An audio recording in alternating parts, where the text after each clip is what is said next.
mwanadamu hughafilika, shawishi za kidunia zikamteka, nafsi ikampumbaza, ikampa tamaa ya kwamba bado wewe unao wakati wa kuishi. Haya wanayoyapata hawa watu, wewe pia ukiyataka utayapata. Fanya bidii tu katika dunia. Kwani nini ukifanya hili? Sikisha utarudi tu kwa Mola, na Mola ni Ghafurur Rahim.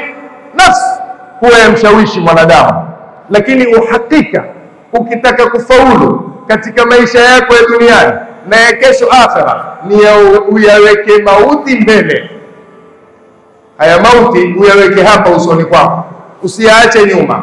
Basi katika biashara zako utaenda vizuri, katika nyumba yako muamala wako na watu wa nyumbani kwako utaenda vizuri, muamala wako na marafiki zako utaenda vizuri, shughuli zako za kidunia zitaenda vizuri, ibada zako zitakuwa vizuri, kwa sababu unacho kitu cha kukuongoza.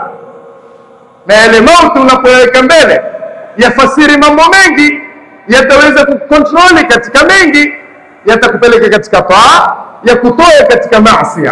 Lakini wakati tutakapoishi na huku tujipa tamaa ya umri na mauti tuyaweka nyuma, tujue tumepotea katika dira. Ikhwani almu'minin,